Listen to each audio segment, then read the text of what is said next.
Parece que começou a gravação, mas eu não tenho certeza ainda.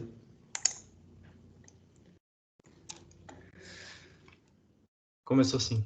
Excelente. Bom dia a todas, bom dia a todos. Esta é mais uma aula, que é 25 de Direito Administrativo. E nós encerramos a matéria que, quando é aula, não é aula online, é aula presencial na sala, ela, assim, o semestre termina na aula passada, porque a presença acaba fazendo com que haja mais dúvidas, né? A aula presencial online faz as pessoas meio que não prestarem tanta atenção assim, ou não se interessarem tanto pela aula. Não vou dizer para vocês que direito administrativo seja uma matéria que as pessoas realmente fixem a atenção do início ao fim, etc. É uma coisa meio complicada. Mas a internet dá a oportunidade de nós fazermos outras coisas, mesmo com a cara no vídeo. A gente pode abrir o WhatsApp, a gente pode abrir uma outra rede social, a gente pode fazer outra coisa, né? Mas nada que na aula presencial também não aconteça, né? Assim, você liga o computador e o professor lá na frente pensa que o aluno está assistindo a aula, quando na verdade está fazendo outra coisa que ele considera mais importante. E a vida segue, está tudo certo. Bom, a aula de hoje é uma aula que ela é preparada justamente quando eventualmente sobra semestre no final do curso, como está acontecendo agora. É uma aula já preparada há um tempinho e nós provavelmente vamos ficar nesta aula, ou neste ponto, por pelo menos 2 dias, hoje e quinta-feira. Caso haja necessidade de mais um dia, não tem problema, a gente fica. E tem um outro ponto de direito administrativo que pode ser lecionado caso o semestre, ainda haja semestre para lecionar depois deste ponto sobre administração pública indireta, que tem a ver com o terceiro setor. Eu vou preparar um roteiro também para vocês a respeito disso, se isso realmente acontecer. Por exemplo, neste momento, o Yuski e a Letícia estão conversando online, dando risada com alguma mensagem que um passou para o outro. Mas tudo bem, a amizade continua a mesma. E o Zé Vitor, com a sua poker face, também recebeu, mas ele não conseguia identificar absolutamente nenhuma emoção, né? Eu não vou jogar truco contra o Zé Vitor, que eu vou perder. Agora, Yuski e Letícia, eu recomendo que vocês não joguem pôquer, não joguem truco, que vocês realmente não nasceram para isso. Esquenta, professor, a gente só joga quando aposta também. Ah, certo. Eu recomendaria ao Yuski e a Letícia que não apostassem. Pior que eu sou boa no poker, só avisando. Não apareceu, não aparentou. Não, disfarçar não sou boa, não. Sou boa só em apostar mesmo. O problema é que o jogo de pôquer não tem absolutamente nada a ver com as cartas, né? Tem a ver com a sua postura. As pessoas apostam ou não conforme a sua postura. Então fica meio complicado. Oh, meu Deus, onde está? Vamos lá compartilhar a tela. O botão de compartilhar é aqui, não ali onde eu estava apertando, por isso que não deu certo. Vamos ver. Vocês conseguem enxergar aqui? Tudo bem? Vocês conseguem enxergar o texto da aula 21 e 22 que está aqui na tela? Por favor, alguém me fala. Vocês estão vendo? Vendo sim, professor. Conseguimos sim. Beleza. Ok, bom, vamos lá. A ementa da aula de hoje é sobre administração pública indireta ou descentralizada, que como nós já vimos em outras aulas, tem a ver com descentralização administrativa. O poder político ele está concentrado, está centralizado nas pessoas políticas, né? A União, Estados, Secretaria de Municípios, no caso da República Federativa do Brasil, e é possível que haja a descentralização de poderes ou de competências administrativas para outras pessoas, que não são pessoas políticas, mas são pessoas autônomas, são pessoas jurídicas, algumas de direito público, outras de direito privado, que compõem a chamada administração pública indireta. Hoje nós vamos tratar da única pessoa jurídica de direito público que compõe a administração pública indireta, ou seja, a autarquia. A previsão normativa desta entidade está lá no Decreto-Lei 200 de 67, e eu vou ter que parar a apresentação, é aqui que para a apresentação, para eu achar na internet o Decreto-Lei 200 para poder compartilhar com vocês. Vamos achar. Eu estou indo para o site do Planalto. Achei, já dá para compartilhar de novo. Se não estiverem enxergando, me avisem. Estão vendo o Decreto-Lei 200 aí na frente de vocês? Não estão enxergando ainda? Beleza. Positivo. Ok. Como vocês podem ver, eu peguei esse decreto-lei aqui no site da Casa Civil, então é informação pública.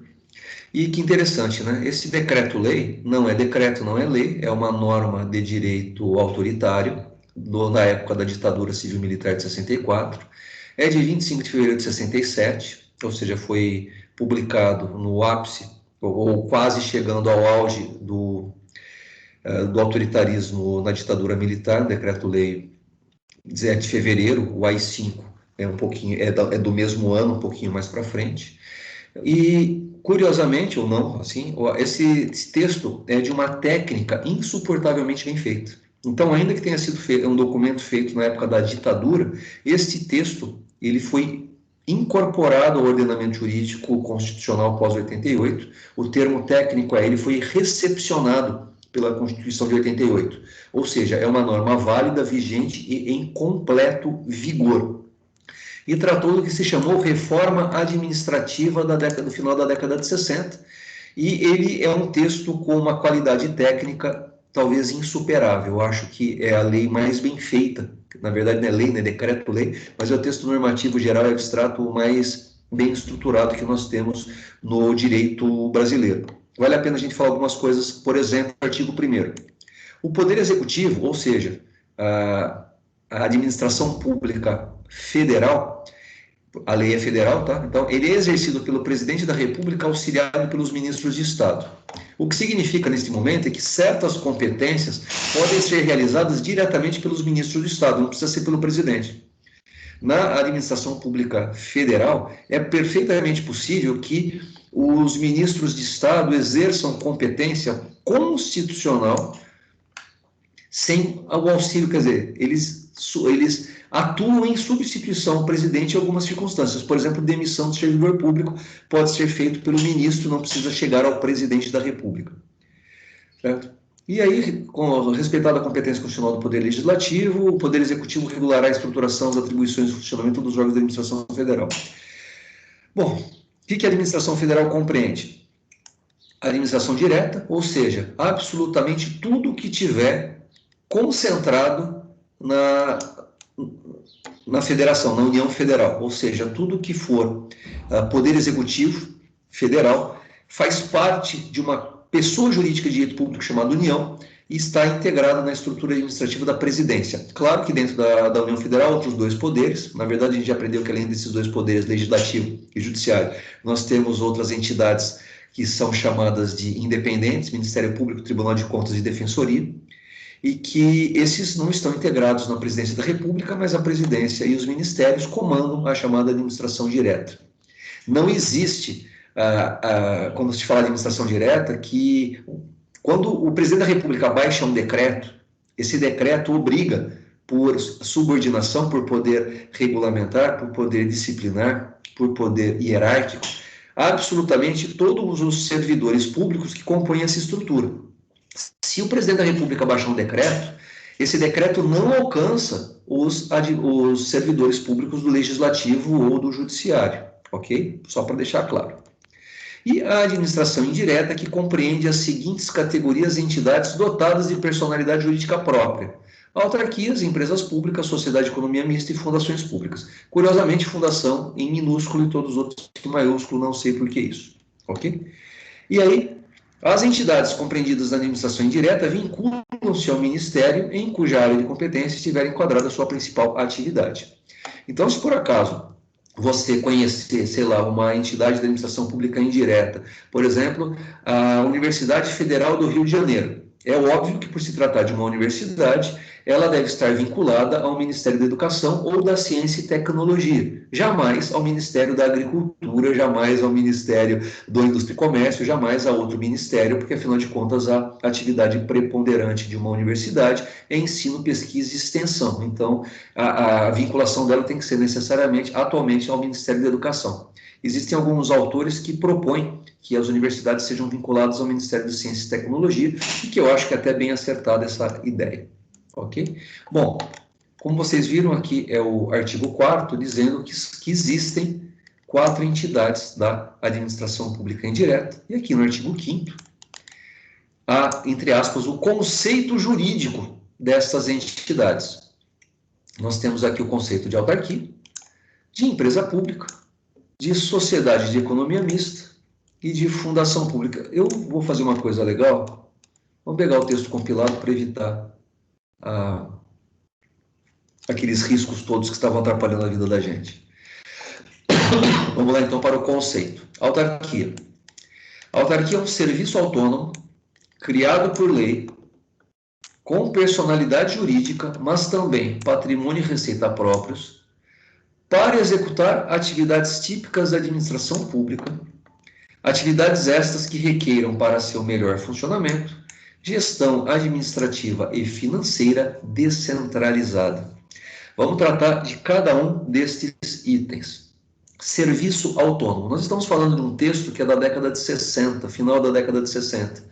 E naquela época, o direito administrativo também era conhecido ainda como escola do serviço público.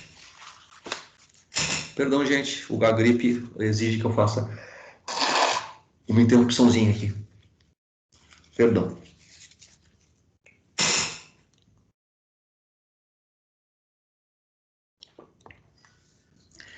À época, o direito administrativo era entendido como escola de serviço público e tudo que o poder público fazia ou deixava de fazer era entendido como serviço. Ainda não havia a identificação clara de que poder de polícia, regulação, intervenção do Estado e fomento, que são as outras funções administrativas, fossem outras funções que não serviços.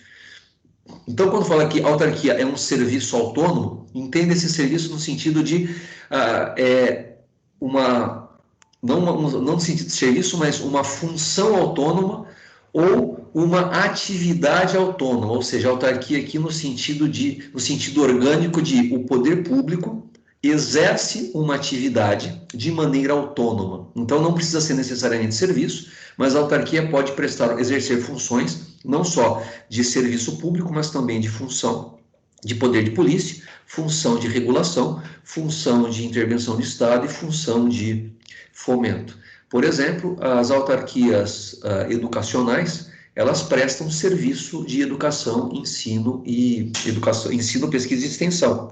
Mas existem autarquias como a Anatel, Agência Nacional de Telecomunicações, que exerce regulação, é uma agência reguladora. E também existem autarquias que exercem não serviços e não regulação, mas, por exemplo, exercem fiscalização, exercem poder de polícia, como é o caso do Inmetro. O Inmetro é uma autarquia que fiscaliza se as empresas efetivamente realizam a entrega de mercadorias conforme os pesos e medidas corretos. Quando você, por exemplo, pega um rolo de papel higiênico, e lá está dizendo na capa que tem 30 metros, existe uma autarquia chamada Inmetro, que é responsável por pegar lotes na produção e medir se o rolo de papel higiênico tem mesmo 30 metros. Puxa vida, mas tem que desenrolar e ver. Exato, o Inmetro faz isso, mas não só com papel higiênico. Ele verifica se o seu pacote de feijão que está escrito 1 quilo tem realmente 1 quilo de feijão lá dentro. Se o frango congelado, 900 gramas que você tem, efetivamente pesa 900 gramas e assim por diante. O Inmetro realiza essa atividade de fiscalização, poder de polícia. Aqui em Campinas, nós temos uma empresa municipal de trânsito chamada ENDEC, e que realiza uma atividade de fiscalização do trânsito. Ou seja, é uma entidade, uma pessoa jurídica de direito privado, vinculada à administração pública municipal, e ela tem a prerrogativa, por lei, de realizar a fiscalização e, eventualmente, impor multas aos motoristas que realizem infrações de trânsito, e ela faz isso de maneira autônoma. A autarquia, ela necessariamente é criada por lei. Existe uma lei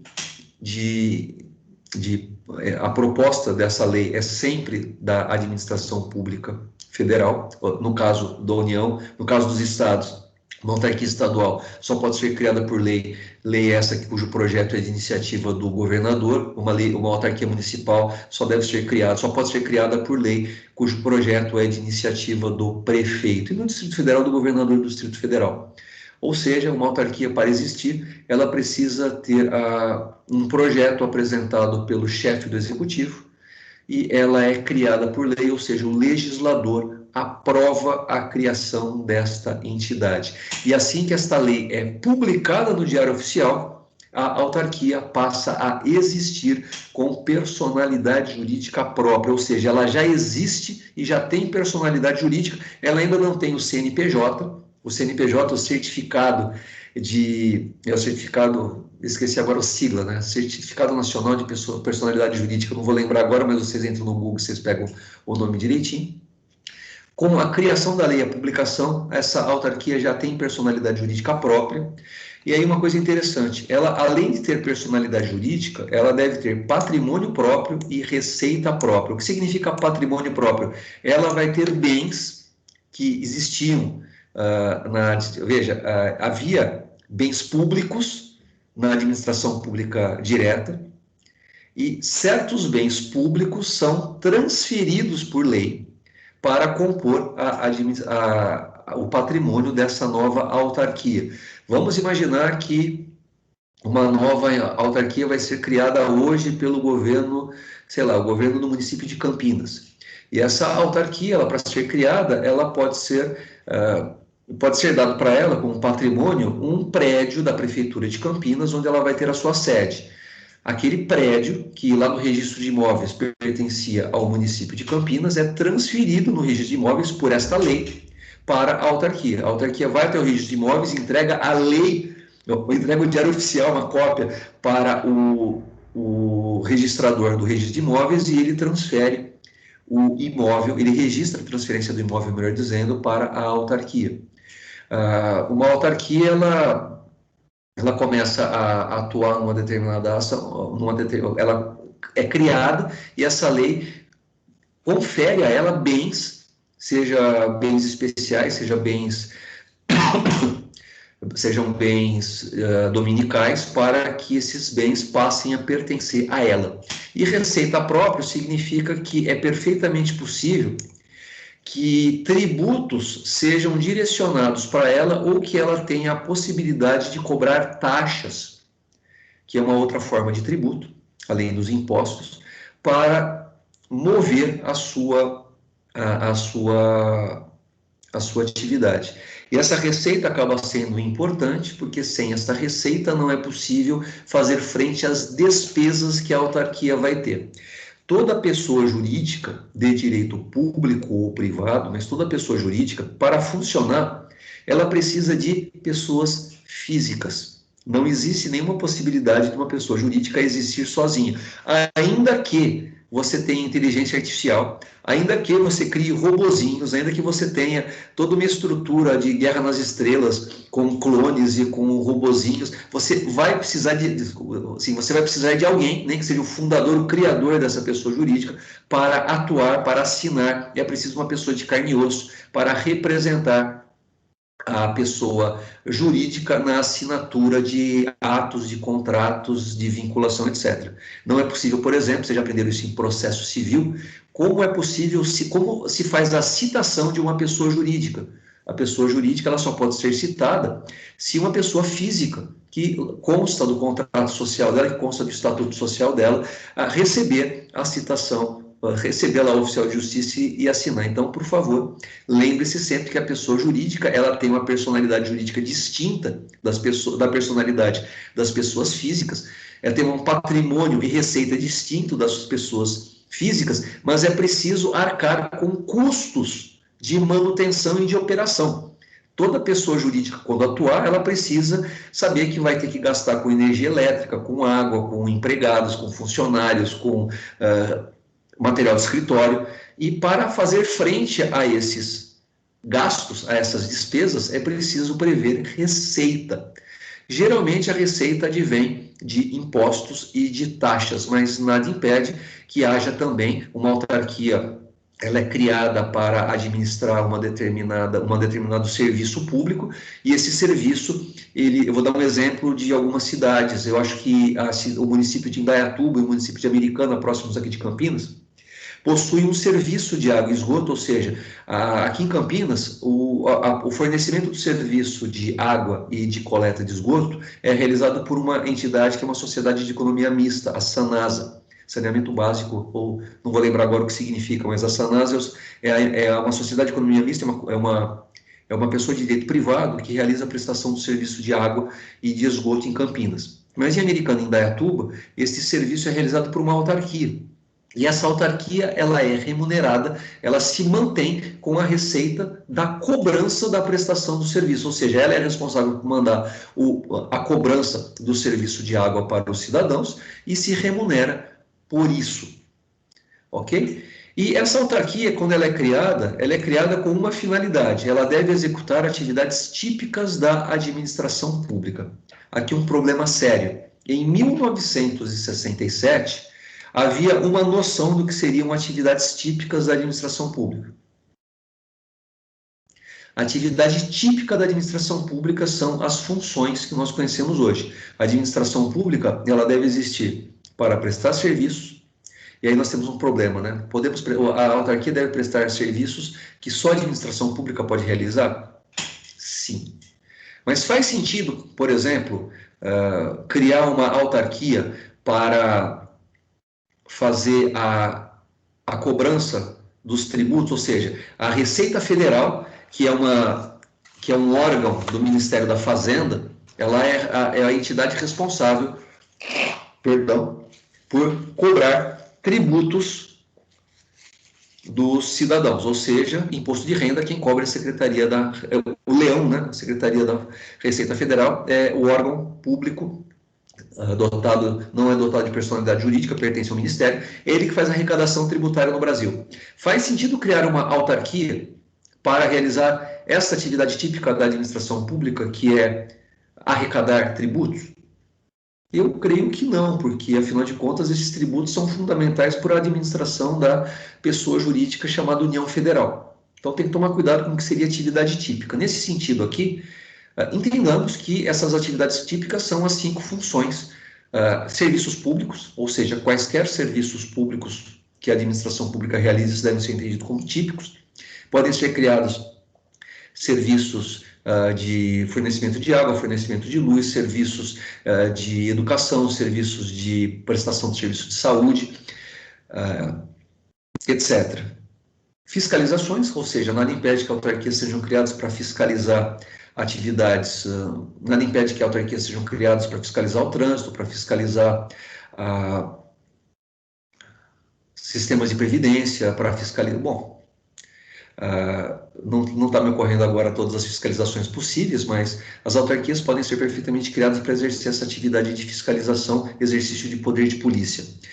As autarquias elas podem ser criadas para realizar serviço regulatório, ou seja, toda vez que algum serviço público é privatizado, entregue à iniciativa privada, deve ser instituída uma autarquia que vai realizar a regulação daquele mercado. Quando houve a privatização dos serviços de telefonia, foi criada a Agência Nacional de Telecomunicações para regular aquela nova área de serviços que não era mais prestada pelo Estado. Quando o Estado prestava o serviço, não precisava o Estado fiscalizar a prestação dos serviços, que era o Estado que prestava. Mas a partir do momento que os serviços públicos são prestados por entidade de direito privado, faz todo sentido que o Estado crie uma entidade que fiscalize a prestação desses serviços.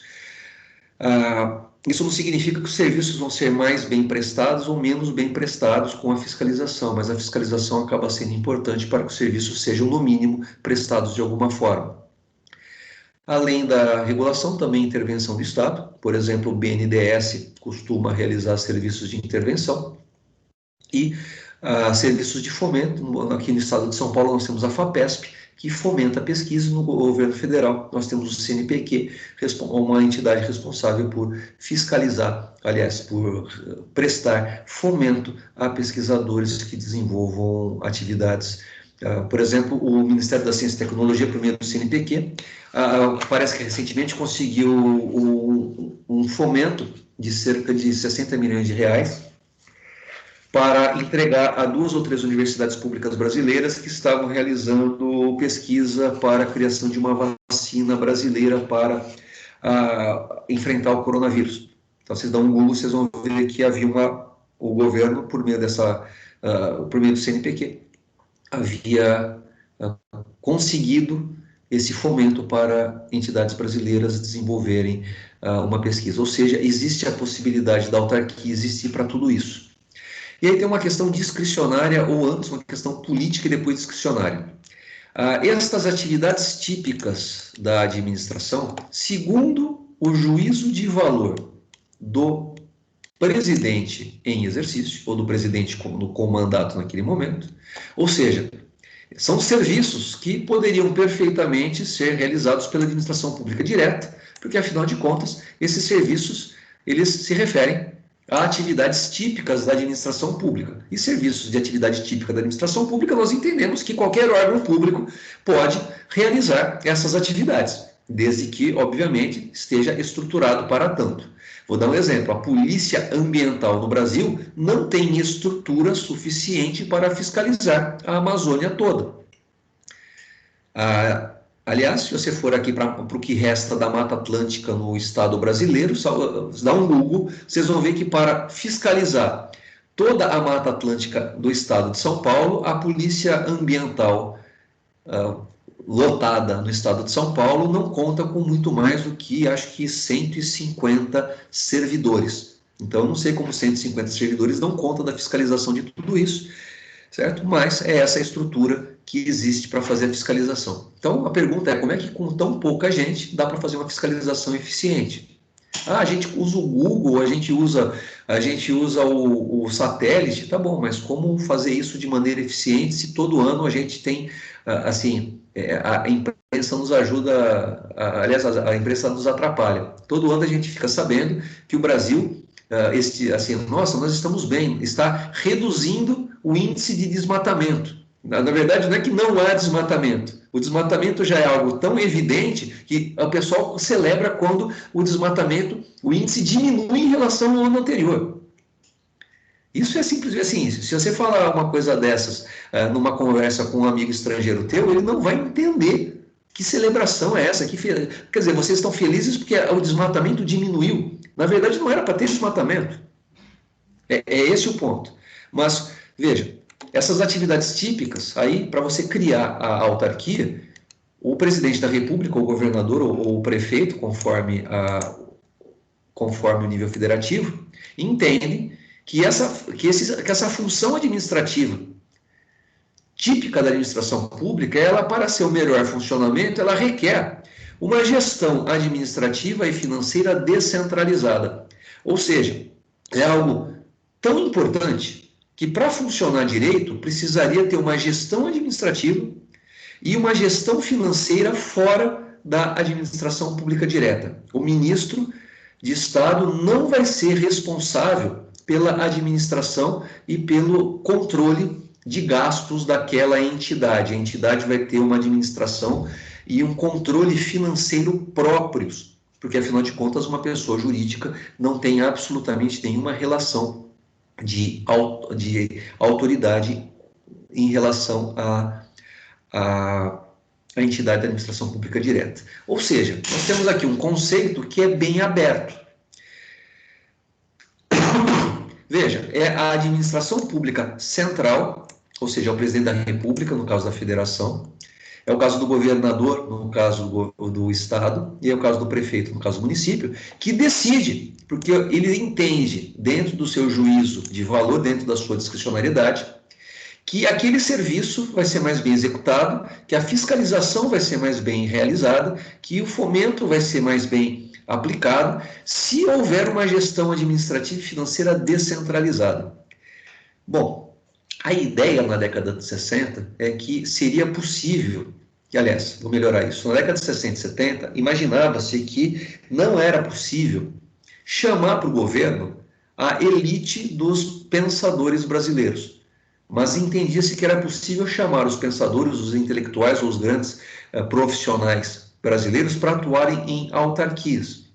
Era possível entender naquela época que as pessoas que fossem chamadas para trabalhar nas autarquias poderiam ter uma remuneração superior à do funcionalismo público central. Ou seja, havia a ideia, e ela era aplicada com toda a tranquilidade, que todas as pessoas que trabalhassem em autarquia, elas não estavam vinculadas ao teto do funcionalismo público. Era possível que alguém que trabalhasse numa autarquia federal recebesse uma remuneração superior à do presidente, ou que recebesse uma remuneração superior do governador, no caso do estado, e superior à do prefeito, no caso dos municípios. Por força da emenda constitucional que alterou o artigo 37, inciso 11, salvo engano, o teto remuneratório, ele existe, inclusive, para a administração pública indireta, ou seja, você não consegue mais, por força constitucional, criar uma autarquia prometendo a quem trabalhar nela grandes remunerações. Não estou dizendo que receber a remuneração do presidente não seja bom. O que eu estou dizendo é que trazer pessoas do mercado para receber aquilo que o presidente ganha talvez não seja tão interessante. Outra coisa importante, a Constituição desde 88 impõe que para se trabalhar em autarquias não dá para convidar a pessoa.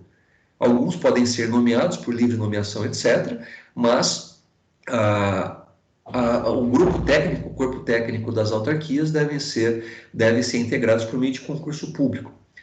O presidente das autarquias, invariavelmente, eles são ou nomeados, livremente nomeados pelo chefe da administração pública direta, ou eles são considerados cargos políticos, de modo que eles devem ser indicados pelo presidente e confirmados pelo Poder Legislativo, no caso da União, pelos senadores, no caso do Estado e município, pelas Assembleias Legislativas e pela Câmara dos Vereadores.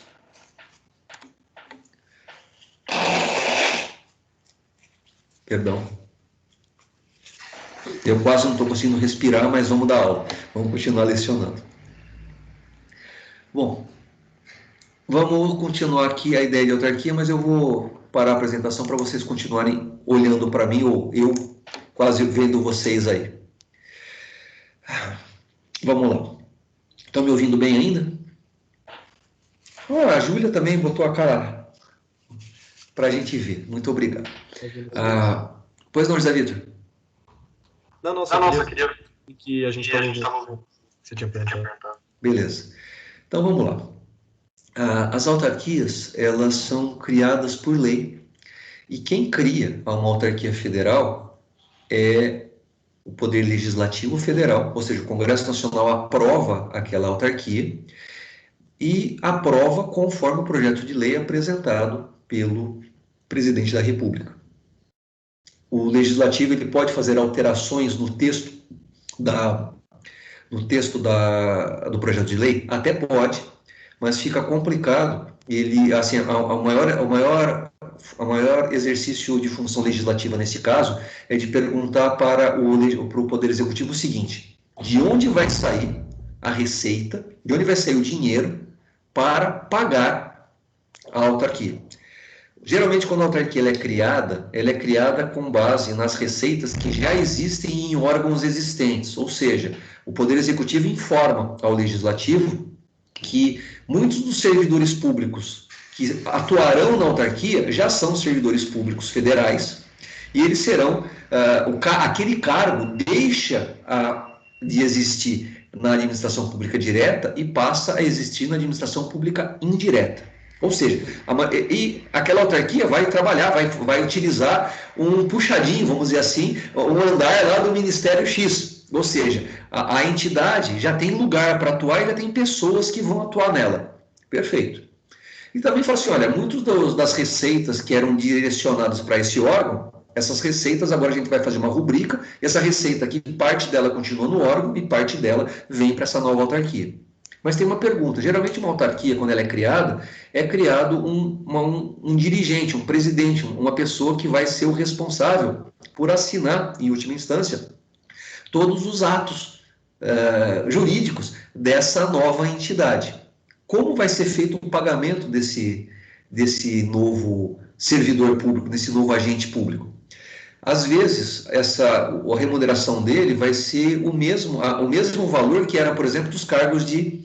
Todo órgão público possui previsão de pagamento de cargos de livre nomeação, ou seja, sempre vai ter lá um diretor ou um chefe e ou um assessor. E esses chefe, assessor e diretor do órgão de livre nomeação, eles podem ser também transferidos para a autarquia, para que a autarquia possa nomear auxiliares, assessores ou chefes ou supervisores que auxiliem o presidente, ou pode dizer que o dinheiro que ia ser utilizado para pagar o chefe vai ser o valor exato para pagar o presidente da autarquia. E também pode ser colocado também que aquela autarquia, a partir de agora, todas as taxas que iam ser feitas, eram cobradas do órgão, vão ser direcionadas para que a autarquia passe. De qualquer forma, essas questões orçamentárias e financeiras devem ser previstas na legislação, e essa é a parte mais importante da fiscalização pelo legislativo. Se o legislativo identificar que essa autarquia ela é criada e ela vai gastar mais do que a sua capacidade de arrecadação, que há menos receita do que despesas, essa autarquia não deve ser aprovada. E se for aprovada, que no Brasil, afinal de contas, depois a gente vê o que faz. É preciso uma suplementação orçamentária ou deve o Ministério Público agir no sentido de propor uma ação de improbidade administrativa ou atuar judicialmente no sentido de mudar isso. Mas fica complicado o judiciário ser chamado para fazer algo com relação a essa autarquia é nula, né? A criação dessa lei, essa lei é nula de pleno direito porque gasta mais do que arrecada. Essas discussões são muito complicadas e eu não conheço nenhuma... Aliás, tão complicado que não foi algo que eu coloquei de trabalho para vocês, né? Dentro das possibilidades de avaliação, eu não pus essa, porque essa discussão realmente é bem complicada para a graduação. Eu não queria queimar mais os neurônios de vocês do que eu já tenho queimado pelos trabalhos avaliativos. Aliás, a propósito dos trabalhos, está tudo certo com eles, eu ainda não recebi. Vocês, como bons alunos de direito, vão usar o prazo máximo até o final, não é mesmo? Eu vou receber às 23 horas e 59 minutos do último dia, né? Como bons alunos de direito e de processo, vamos usar o prazo até o final, e se possível, já vista que houve um feriado, o prazo pula para, né? Perfeito, tudo bem, está valendo. Voltando. Quando essa autarquia ela é criada, veja, o serviço poderia continuar a ser exercido, ou a função administrativa de serviço, poder de polícia, regulação, poderia continuar a ser exercida pelo órgão público? Sim. Nada impede que aquela função administrativa continuasse centralizada, porque já existia isso. Algumas entidades elas são criadas porque se busca uma eficiência administrativa que se entendia que era melhor fora da burocracia da administração direta. A administração direta ela possui muitos níveis de burocracia e muitos níveis de comando. Geralmente nós temos 5 níveis de administração, ou seja, nós temos 5 chefias, uma acima da outra, do primeiro chefe até o presidente da República, até o ministro. Quando você cria uma autarquia, você cria um órgão público que virou pessoa jurídica, e essa pessoa jurídica tem no máximo, ou deveria ter no máximo, 3 instâncias de decisão, ou seja, se torna no mínimo 2 instâncias mais ágeis. Nada impede, claro, que autarquias, por exemplo, como a Unicamp, criem novos órgãos, e aí criem várias instâncias de controle, mas as autarquias elas foram originalmente criadas para serem mais rápidas, serem mais ágeis, para a decisão ser tomada de maneira mais rápida, para a decisão ser tomada de maneira mais técnica. A burocracia significa o poder do escritório, né? O poder dos oficiais de gabinete. As autarquias elas são criadas para que esse poder seja exercido de maneira mais rápida e de maneira mais eficiente. Pô, professor, então é mais eficiente tirar tudo do Estado? Tem que tomar cuidado, porque dá a impressão que se a gente não tiver Estado, a eficiência acontece.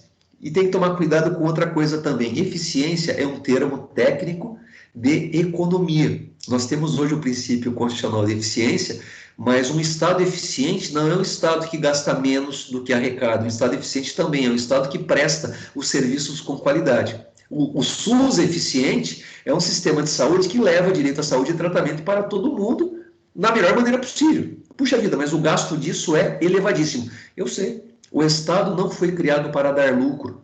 Lucro e prejuízo são termos técnicos contábeis de sociedades empresárias ou de empresários. O empresário, como ele busca o lucro, se por acaso o que ele faz não der lucro, ele para aqui e vai fazer outra coisa. Mas o Estado não tem que parar de prestar serviços de saúde ou de educação. Ele deve continuar. Poxa, mas isso aí é um gasto muito alto. O Estado não tem condições. Olha, se o Estado não tem condições de prestar serviços de saúde e de educação, o que ele faz? Vamos transferir isso para a iniciativa privada. A iniciativa privada vai prestar esses serviços desde que seja lucrativo. Nós temos este problema.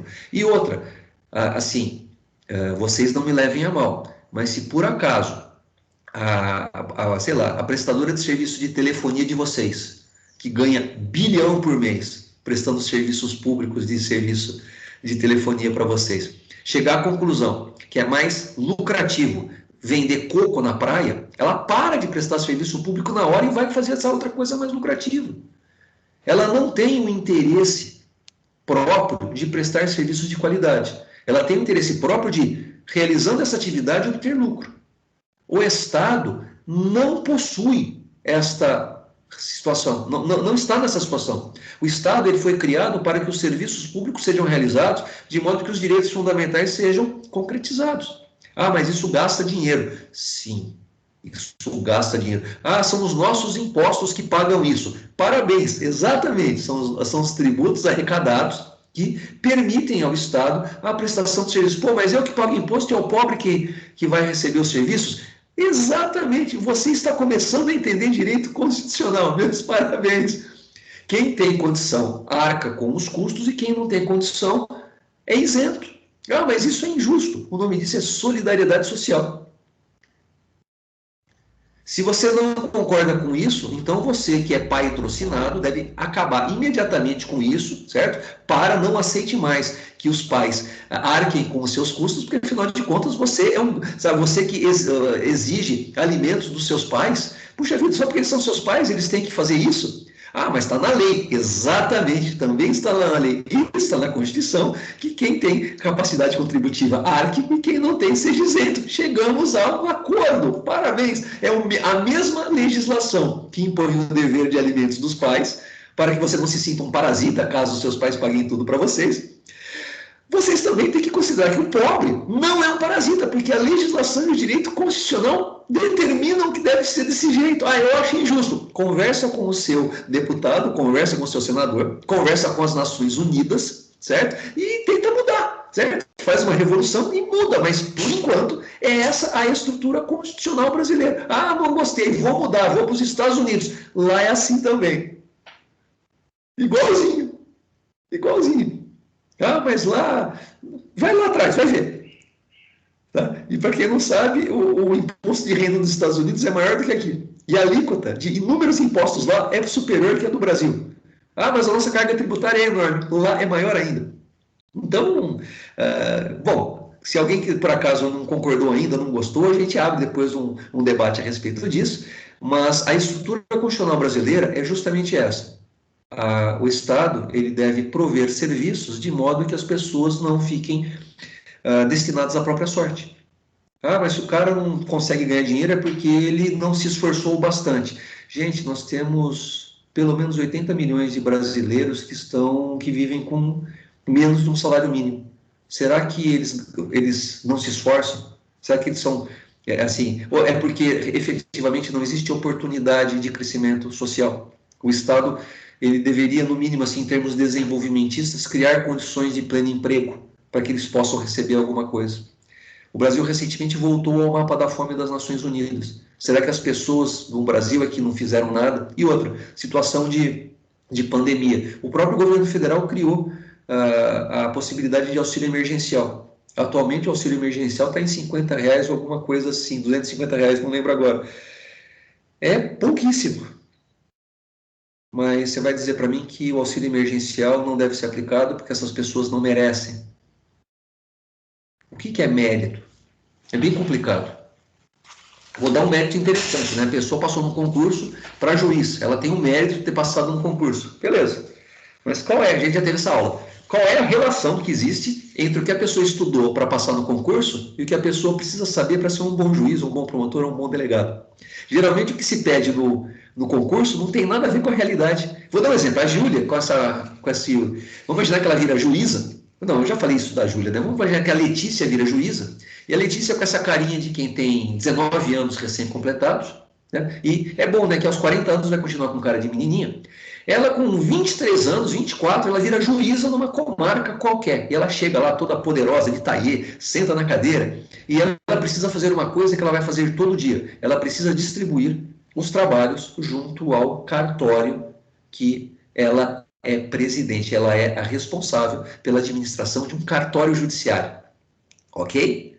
Aí você chega lá e chega pro chefe, assim, pro cara mais, assim, pro líder, né, pro presidente, sei lá, pro diretor do cartório, e fala assim: senhor diretor, o senhor precisa fazer isso que eu estou te mandando, tá bom? Aí ele olha para sua cara e fala assim: doutora, qual é a sua idade? Ela fala assim: eu tenho 25 anos.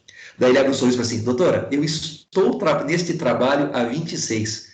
E a doutora quer vir dar ordem para mim? E aí, Letícia, me conta o que você estudou no concurso público que te ensina como resolver este problema. Isso não cai no concurso. E é o que mais devia cair. Como é que você resolve uma situação dessa? Como é que você administra pessoas estáveis? Como é que você faz aquilo se organizar de tal modo que funcione e o serviço seja prestado adequadamente?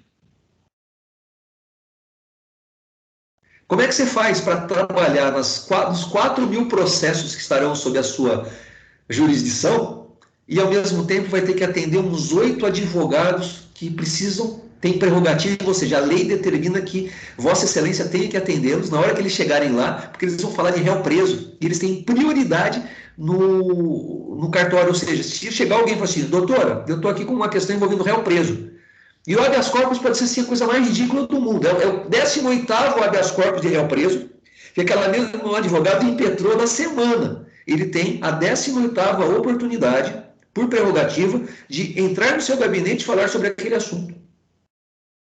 Pô, eu estou com um monte de coisa aqui, tá? Pois é, tá mesmo. E aí, no concurso público, vocês aprendem a tratar disso? Não. No concurso público, vocês aprendem a decorar um monte de lei, que quando vocês estiverem na função, vocês vão abrir o código, tá aqui a lei, e resolve. Qual é o mérito de passar no concurso no sentido de ser um bom juiz, ou ser um bom promotor, ou ser um bom servidor público? É a regra do jogo. É assim que está, acostume-se, né? Está desse jeito, funciona. Mas nada impede da gente discutir essas coisas. Qual é o sentido de criar uma autarquia, ou seja, uma entidade autônoma que vai atuar e que essa atuação ela vai ser destacada da pessoa jurídica, ou seja, o ministro não será o chefe, não terá hierarquia com relação ao que está acontecendo aqui. Vou dar um exemplo no estado de São Paulo. O reitor da Unicamp, ou o reitor da USP, ou o reitor da Unesp, eles não têm que prestar contas das suas atividades. Eles não têm que explicar para o secretário de Estado da Educação ou para o governador o que eles estão fazendo no dia a dia. O governador liga para o reitor da Unicamp: ó, vem cá, eu não gostei do que você fez. Que pena. Ele não tem que dar essa satisfação. Eu não gostei que você atuou desse jeito. Olha, mas e daí que você não gostou? Quem decide as coisas aqui somos nós, não é? Nós decidimos o que é o melhor para a autarquia, ou como a autarquia age da melhor maneira possível. É uma pessoa jurídica autônoma, não tem que prestar contas para a outra pessoa jurídica. Veja, a entidade chamada administração pública, o presidente da administração pública direta, decidiu que era melhor que certo serviço, que certa fiscalização, poder de polícia, certa regulação fosse transferido da estrutura central da administração pública direta para uma entidade nova, pessoa jurídica de direito público, chamada autarquia. Auto-arcos, né? Poder próprio. Tá ali. Ela não é uma pessoa política, ela não tem possibilidade de alterar o seu próprio estatuto, mas ela, exatamente como uma fundação, tá? Quem atua na fundação, o conselho da fundação, vocês já tiveram essa aula em direito civil, eles não têm a possibilidade de alterar os termos da fundação. A fundação, ela é criada nos termos do fundador. A autarquia, ela pode ter o seu estatuto modificado pelo poder legislativo, por uma nova proposta de lei, o projeto de lei do executivo. E o administrador, o presidente da autarquia, o dirigente máximo da autarquia, ele deve realizar as finalidades previstas na autarquia da maneira que eles lá dentro da autarquia entendem melhor. Claro que usando os recursos disponíveis. Se por acaso eles gastarem mais do que eles arrecadam, eles terão um problema de lei de responsabilidade fiscal. No caso da Unicamp, por exemplo, a grande receita da Unicamp, da USP e da Unesp é uma porcentagem da receita estadual do IPVA. Ou seja, quanto mais carro tiver rodando, mais IPVA é cobrado, que é um imposto estadual, então mais dinheiro tem para a Unicamp, a USP e a Unesp. Porém, ultimamente não tem tido muito mais carro, né? A gente teve um problema sério de pandemia, não houve tanta produção de carros assim, e não teve tanta gente que pagou IPVA. Então, o que acontece com o orçamento da Unicamp, da Unesp? Talvez eles não tenham no final do ano condição de arcar. Nós estamos sabendo também que, acho que você já deve ter acompanhado, a UFRJ, a Federal do Rio de Janeiro, universidade famosíssima, ela informou que até o final de ano ela fecha as portas porque não tem orçamento para dar conta das despesas até o final do ano.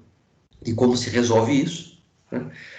Converse com o seu deputado, converse com o seu senador. E mais interessante, tem gente que acha bom uma universidade fechar as portas. Tem gente que acha que está tudo bem, o que na verdade é um absurdo. Não faz sentido um serviço essencial que tem hospitais, que tem farmácias, que tem serviço de assistência jurídica, que tem ensino, pesquisa e extensão, fechar por falta de previsão orçamentária. É muito complicado, mas essas decisões políticas, administrativas, assim, elas infelizmente acontecem. Vamos voltar. A decisão de criar a entidade é do presidente de plantão, é o presidente em exercício, do presidente que está lá, do governador ou do prefeito. É criada essa pessoa jurídica nova, e essa pessoa jurídica nova passa a exercer as suas funções e buscar as suas finalidades por meio da sua estrutura própria. E essa estrutura, embora eu acho que o artigo 19 do Decreto-Lei 200 diga que ela está vinculada ao ministro, essa vinculação não é no sentido da hierarquia, é no sentido da prestação de contas. O ministro, ele não manda no presidente, no dirigente da autarquia. E com relação a isso, eu vou voltar aqui para o nosso texto, vou compartilhar, se eu achar, é claro. De novo, achei. E aí nós temos a previsão normativa que eu já mostrei para vocês, e nós temos algumas definições que eu vou falar daqui a pouquinho. Mas, cadê ela? Nós temos uma... Não, acho que dá tempo de eu falar isso que eu vou falar para vocês. Eu vou voltar agora e contar para vocês, depois do conceito que está lá na previsão normativa, eu vou falar algumas distinções. Existe uma distinção entre autarquia territorial e autarquia institucional. Vamos lá. As primeiras autarquias que foram criadas foram as territoriais.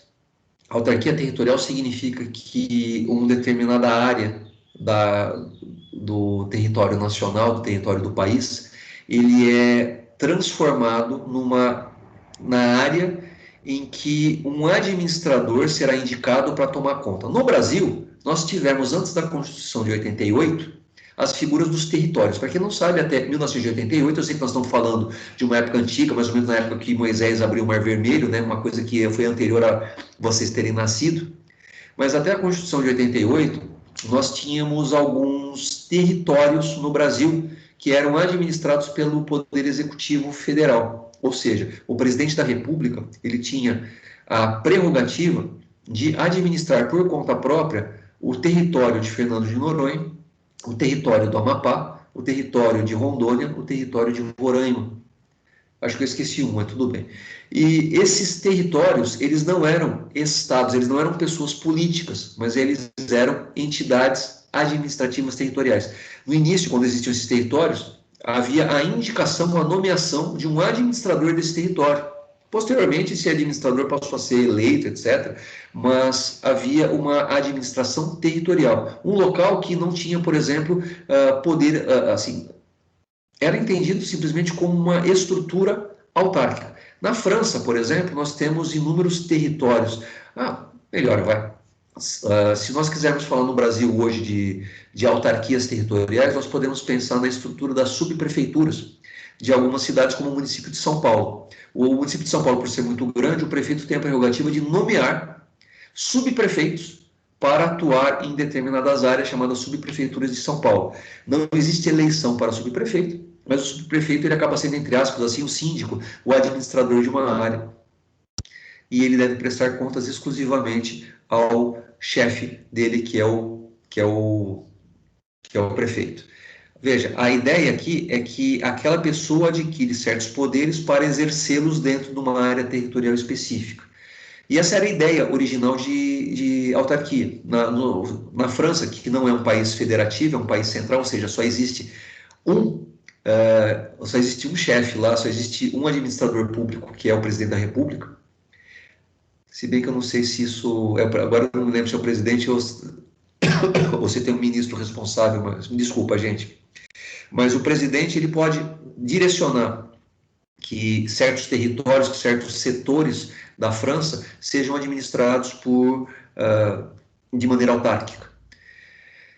No Brasil, vocês esquecem, não é mais algo para se preocupar. A autarquia no Brasil ela tem um caráter institucional, ou seja, é criada uma pessoa jurídica, ou seja, institui-se uma pessoa jurídica, e essa pessoa jurídica, não importa se ela está localizada num município A, B ou C, ela possui certas funções e ela deverá exercê-las de maneira integral. Se por acaso o INSS, que é uma autarquia federal, ele deve prestar serviços relacionados à previdência pública, previdência oficial, me desculpe, no Brasil, ele exerce essas funções independentemente de onde as pessoas estejam localizadas, porque a sua função é sobre todo o território, e nada impede que pessoas trabalhando fora do Brasil, elas recolham ao INSS a sua contribuição para a Previdência e, ao final do tempo de contribuição, possam se aposentar. Ou seja, a instituição ou a autarquia institucional, ela atua segundo as suas finalidades e não segundo a estrutura territorial definida. Ok? Voltando aqui ao compartilhamento de tela. Nós temos classificação. E as duas primeiras são meio ridículas, tá bom? Nós temos classificação por nível federativo, nós temos classificação por objeto e classificação por natureza ou regime jurídico, ok? Bom, classificação por nível federativo. Júlia, atenção, desculpa atrapalhar seu WhatsApp, mas vamos lá. O Yusco também estava, tá? Fica tranquilo. Júlia, a classificação de uma autarquia por nível federativo. O INSS é uma autarquia criada pelo governo federal. Logo, pelo segundo nível federativo, ela é uma autarquia municipal, estadual, federal. Exatamente. Não dá para errar, né?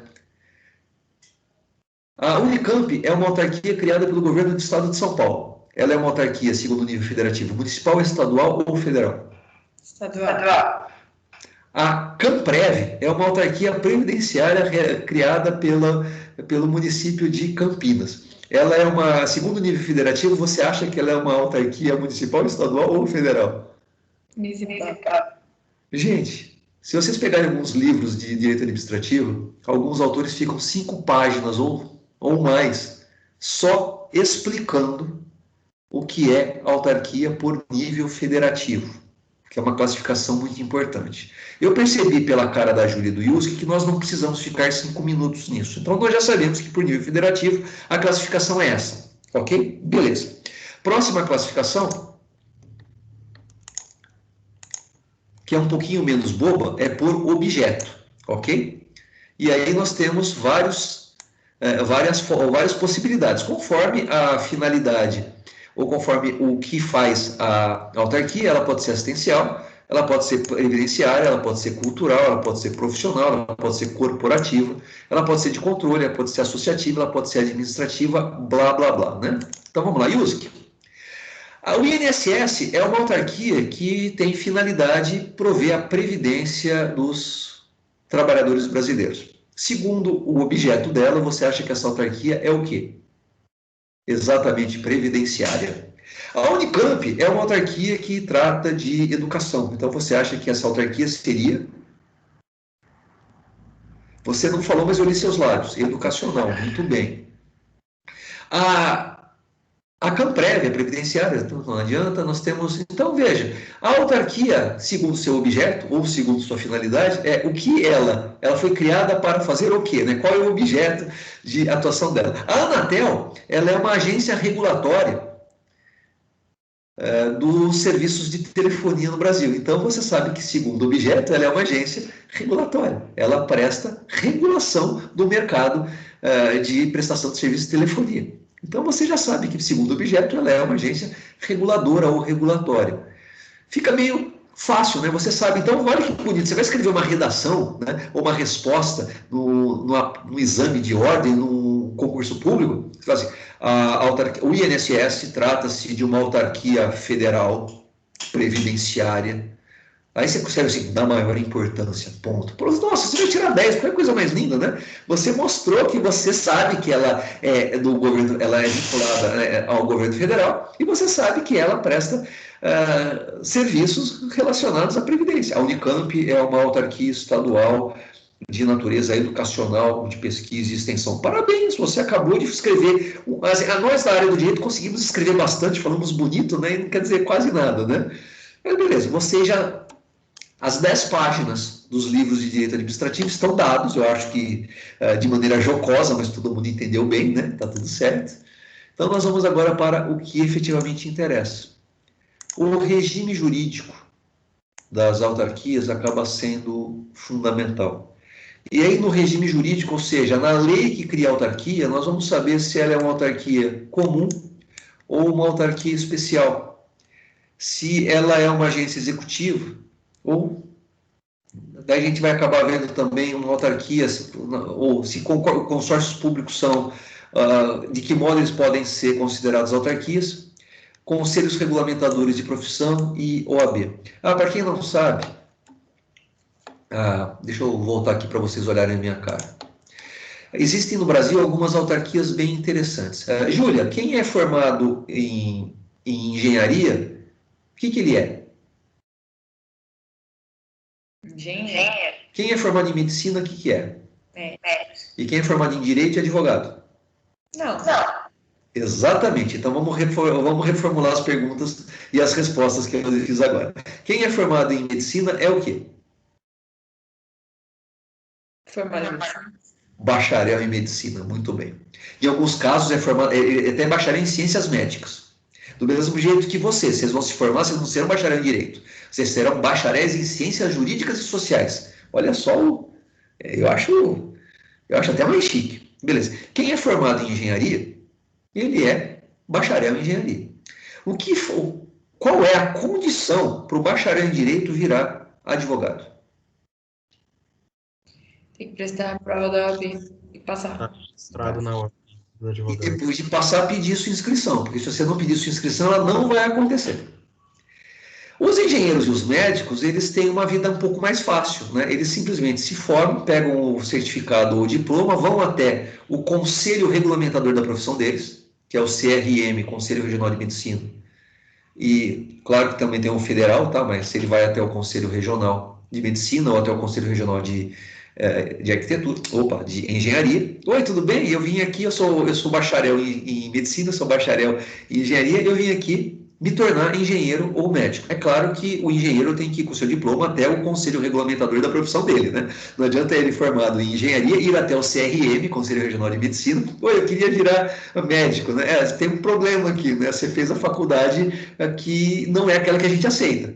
Não é errada, mas para o CRM, para você ser médico, para você, o que é o CRM? O CRM é o conselho pelo qual os seus inscritos têm autorização para atuar como. Ou seja, o médico só pode atuar profissionalmente como médico se ele estiver inscrito no CRM. Tanto que você vai você vai, sei lá, você está com algum problema, você vai na clínica, você vai no pronto-socorro e você sai de lá com uma receita médica. E aí depois, atualmente está muito legal, porque os médicos estão digitando, eu estou conseguindo ler o que os médicos estão me prescrevendo, porque agora é tudo por computador e impressora. E aí ele assina e põe um carimbo. E no carimbo, no final, está escrito assim, CRM número.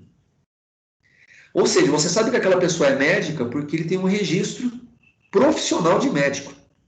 Você pode, de vez em quando, ser atendido num pronto-socorro e quem atende você é um quintonista ou sextonista da faculdade de medicina.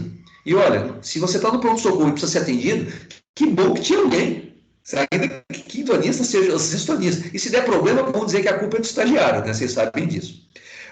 Mas voltando, quem tem a autorização para atuar profissionalmente no Brasil, o profissional liberal é aquele profissional liberal que está vinculado ao seu conselho profissional, ou seu conselho regulamentador de profissão. No Brasil, praticamente todos os profissionais liberais, todos os formados, todos os bacharéis em cursos superiores necessários para o exercício de profissão liberal, devem, para o exercício dessa profissão liberal, ser registrados nos seus conselhos profissionais. O engenheiro, ele é uma coisa interessantíssima, tá? O cara é formado em engenharia, não importa se é civil, se é de produção, se é metalúrgica, se é de mineração, se é elétrica, eletrônica, mecatrônica, o conselho profissional dele é o mesmo. Não importa se a pessoa é formada em arquitetura e urbanismo, com, assim, voltado à arquitetura, voltado ao urbanismo, e ela vai para o CAU, que é o Conselho de Arquitetura e Urbanismo, do mesmo jeito. Não importa se você não suporta direito administrativo, não importa se você ama direito administrativo, você vai para o seu Conselho Regulamentador de Profissão, que é a OAB, do mesmo jeito. E olha que interessante, você depois que se forma, depois que passa no exame da OAB e faz a sua inscrição nos quadros da ordem, você está autorizada a atuar como advogado, mesmo na área do direito administrativo. Olha que coisa doida, você nunca atuou na área do direito administrativo na vida, mas como você é advogado, você tem a autorização profissional para atuar como advogado na área. Eu, por exemplo, eu sou formado, puxa vida, a conta é complicada, há 27 anos, eu me formei em 94, então façam as contas. Então, eu nunca, na minha vida, atuei na Justiça Criminal Estadual. Nada impede que amanhã eu impetre um habeas corpus na área penal, porque eu sou advogado e eu tenho a autorização legislativa, assim, o Conselho Regulamentador da minha profissão me autoriza a impetrar um corpus Christi. Brincadeira, gente, por favor, está gravando, tá? Eu posso impetrar um habeas corpus hoje mesmo, em favor de um paciente que me contratou. Eu não recomendo que alguém me contrate para a área penal, mas como advogado, eu tenho essa possibilidade. Do mesmo jeito, a pessoa está formada, é médico, está inscrito no CRM há 32 anos, é um cardiologista de primeira linha, só que é um cardiologista clínico. Ele nunca, nos 30 anos de profissão, realizou uma cirurgia cardíaca. Júlia, pergunto para você, você faria a sua cirurgia com ele? Júlia, esse é um cara da maior confiança, ele é um cirurgião cardíaco agora. O cara sabe tudo de cardiologia, mas você tem um problema, sei lá, no rim. Você se consultaria com ele? Mas ele é médico. Não tem nada a ver uma coisa com a outra, né? Você contrataria um engenheiro elétrico para construir a sua casa? Mas ele é formado em engenharia. Ok? Eu estou fazendo umas brincadeiras aqui, mas para dizer o seguinte, quem é formado em qualquer profissão liberal, no Brasil, existem leis que criaram autarquias, que são chamadas de conselhos regulamentadores de profissão. Se você, por acaso, quiser ser advogado do Conselho Regional de Medicina, você pode, desde que você preste um concurso e passe a ser advogada dessa autarquia, porque a autarquia só pode contratar, só pode nomear alguém por meio de concurso público. Por que eu estou falando isso? Porque existem autarquias, e cá entre nós, o CRM, o CRF, que é o Conselho Regional de Farmácia, o Conselho Regional de Odontologia, o Conselho Regional de Fisioterapia, o Conselho Regional de, de Biblioteconomia, todos esses conselhos, eles existem para que pessoas, não só assim, qualquer cidadão que precise dos serviços de um profissional liberal, saiba que esse profissional liberal, ele está vinculado a um órgão profissional, e essa autarquia possui poder de polícia sobre os seus associados. Vou dar um exemplo interessante. Vocês devem ter ouvido falar de um médico ou ex-médico chamado Roger Abdelmaci. Você dá um Google e vocês vão ver inúmeras situações dele. Ele sofreu um processo ético junto ao Conselho Regional de Medicina, pelo qual ele foi destituído. O Conselho Regional de Medicina disse que, por força dele ter utilizado a profissão de médico para fazer coisas ilícitas, ele não deveria mais ser médico. Ele não tem mais autorização no Brasil para exercer a medicina.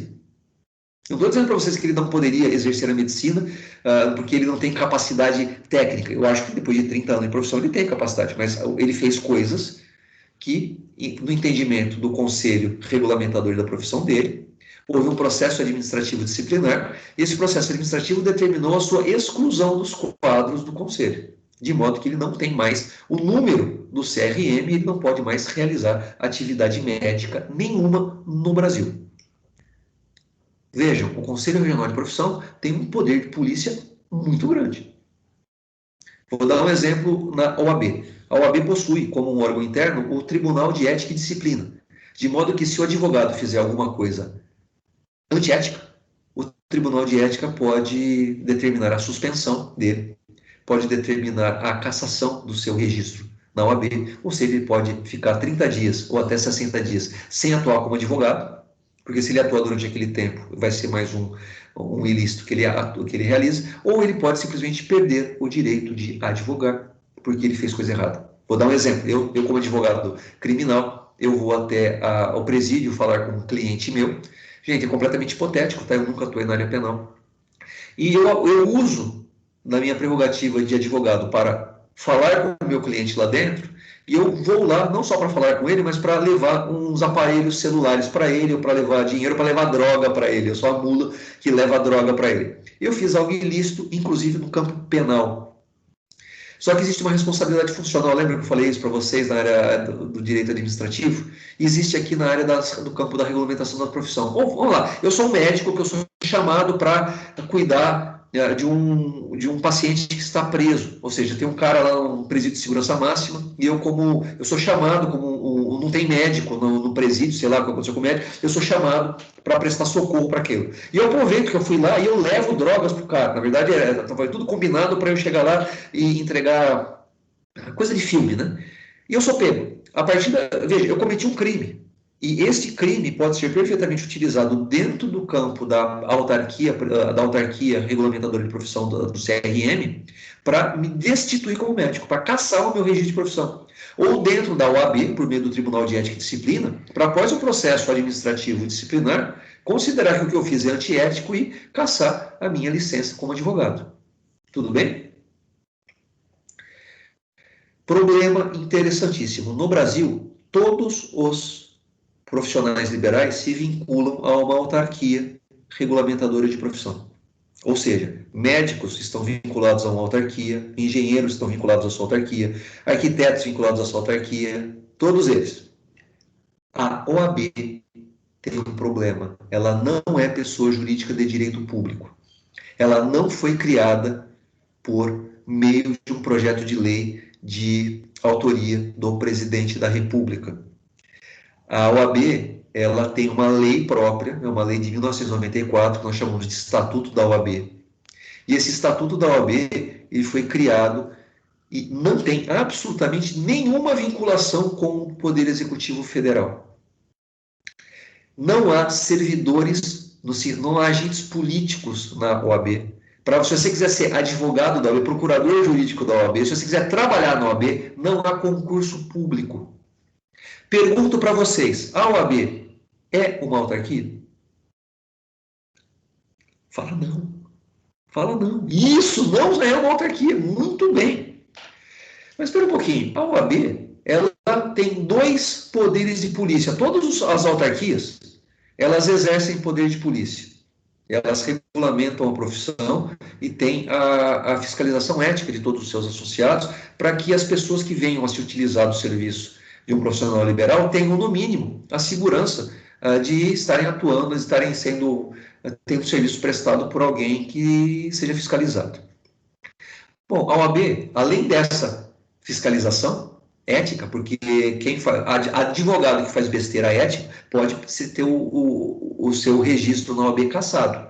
Fez besteira, ética, existe a possibilidade clara de perder a possibilidade de atuar na profissão, deixa de ser advogado. Só que tem uma questão anterior, né? O Brasil, a OAB, eu acho que, por enquanto, é o único, entre aspas, conselho regulamentador de profissão que impõe a quem quiser ser advogado um exame de ordem. Não há previsão na legislação dos conselhos regulamentadores de profissão que para você ser médico você tem que fazer um exame para ingressar no CRM, ou para você ser engenheiro você tem que fazer um exame para ingressar no Conselho Regional de Engenharia. Mas para você ser advogado, existe o dever de você passar um exame de ordem. Eu não estou perguntando para você se isso é justo ou se isso é injusto. Eu, particularmente, acho que não deveria ter. Eu acho que a pessoa, assim, o mercado, eu sei que é complicado, mas o mercado mostra quem serão os advogados, quem serão os advogados. E o que tem de advogado atuando também não está escrito. A quantidade de advogados é inacreditavelmente alta. Então, assim, o cara passou no exame de ordem e continua sendo advogado, né? É complicado. E assim como devem existir os engenheiros que, meu Deus, né, existem os médicos, como que aquilo é médico? Tudo bem. De qualquer forma, existe um interesse público na avaliação e aliás, existe até o pessoal que é ao contrário. Assim, olha, tão importante é a fiscalização da qualidade do advogado, do médico, do profissional liberal, que os conselhos regulamentadores de profissão, tem gente que apoia isso e até um projeto de lei, salvo engano, nesse sentido, que os profissionais liberais deveriam ser submetidos regularmente a exames para aferição de sua qualidade. Ou seja, você teria um exame de ordem para ingressar e exames de ordem a cada 5, 6 anos para você realizar para ver se você está bem ou não.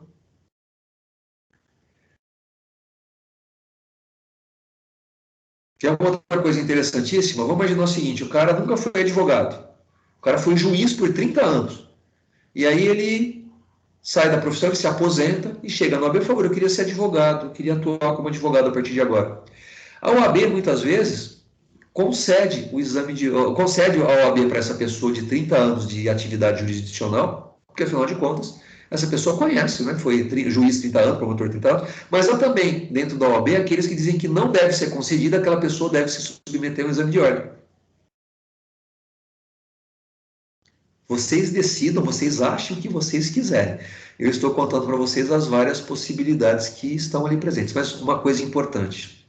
Ainda que a OAB esteja prevista na Constituição, ainda que a OAB não seja uma autarquia, porque ela não tem as qualidades necessárias para que... Veja, você pega o conceito de autarquia, lá no inciso 1º do artigo 5º, está dizendo assim, serviço autônomo, criado por lei. A OAB não foi criada por lei.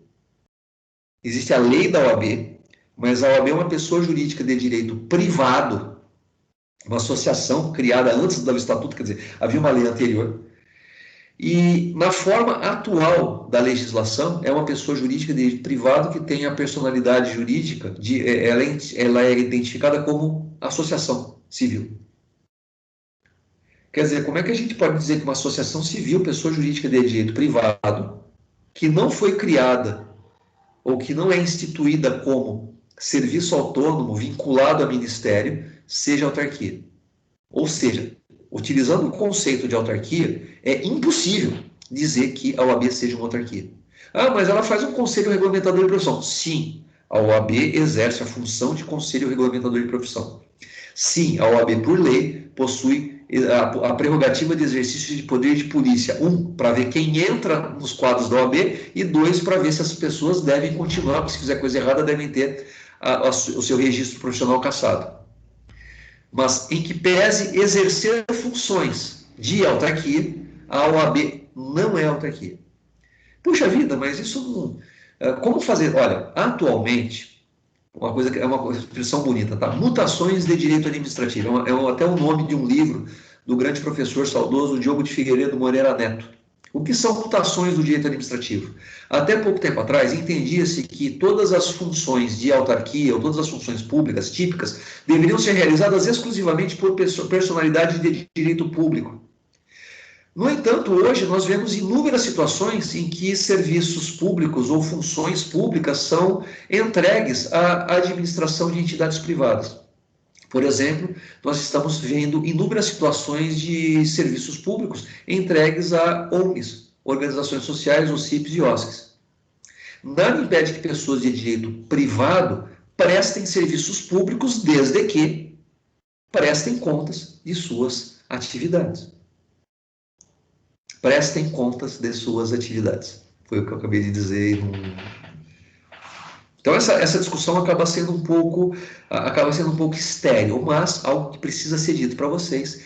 Toda autarquia, ela presta contas ao Ministério, no sentido de entregar, olha, nós gastamos menos do que arrecadamos, está aqui Tribunal de Contas, está aqui chefia, nós tivemos alguns problemas aqui, nós tivemos que, houve uma demissão aqui, houve uma exoneração ali, nós precisamos fazer um novo concurso público, então todas essas informações são, por força do princípio da publicidade ou da transparência, deve-se prestar contas disso. A OAB, ela, como não recebe dinheiro público, ela não tem esse dever de prestar conta. A OAB não recebe dinheiro do governo federal, nem do governo estadual. Logo, não há por que prestar conta de nada. Ah, mas devia. Mesma situação que eu falei anteriormente, vamos juntar os nossos deputados, nossos senadores e vamos propor estas mudanças. Tem até uma discussão interessante no STF sobre o dever da OAB de prestar contas ao Tribunal de Contas da União. Minha posição pessoal, não precisa. Não há dever de prestar contas ao TCU por se tratar de uma entidade que não tem nenhum vínculo com o poder público e não utiliza de dinheiro público algum. Logo, não há por que prestar tais contas. Não tem que prestar concurso público para atuar nela, etc. Ou seja, você vai na OAB, sei lá, seção de Campinas, seção de São Paulo, seção de Brasília, as pessoas que estão lá atuando como empregados da OAB são empregados privados que foram contratados sem necessidade de concurso público. A OAB pode fazer um processo seletivo? Pode, mas isso é algo próprio dela. No caso das autarquias, todos os conselhos regulamentadores de profissão, o artigo 37, incisos 1º e 2º, impõe que para a pessoa assim, contratar um office boy para o CREA, ou para o CRM, ou para o CRF, deve haver concurso público. Porque, afinal de contas, vai trabalhar na entidade. Nada impede que, aliás, isso aqui é importante, existe previsão legislativa de que autarquias contratem pelo regime da CLT e não como cargo. Ou seja, a pessoa será empregada e não será atuante no exercício de cargo público. Não obstante, o artigo 37, inciso 2º da Constituição, impõe que toda contratação para empregos públicos também deve ser antecedida de concurso público, de provas ou de provas e títulos. Então, você vai para a Unicamp aqui, que é estadual, e existem a maior parte do funcionalismo da Unicamp é de empregados públicos. Mas todos eles devem ter passado por concurso público para atuar naquele emprego. Tudo bem? Gente, eu ia falar, agora era o momento que eu ia falar da distinção por regime jurídico entre a autarquia comum e a autarquia especial. Só que para falar disso eu tenho que fazer várias digressões com relação às características de cada uma, principalmente no que se refere a controle político, controle orçamentário e controle institucional. Nós temos 2 minutos, não vai dar tempo. Então eu peço a gentileza, já que a Júlia e o Yuski anotaram qualquer coisa no caderno, que na próxima aula eles me lembrem que nós estamos exatamente neste ponto. E na quinta-feira, às 8 da manhã, nós continuamos esta emocionante aula, que eu tenho certeza que vocês estão assim exultantes de alegria de estar falando de direito administrativo. Na aula, acho que essa aqui foi a aula 25, né? Nós estamos aqui há 25 ou 26 sessões tratando de direito administrativo, e eu agradeço muito que vocês ainda estão aí do outro lado, sobreviventes. Okay? Gente, para a gravação até agora, agradeço muito a presença de todos, fiquem com Deus e até quinta às 8 da manhã. Tchau, gente, obrigado.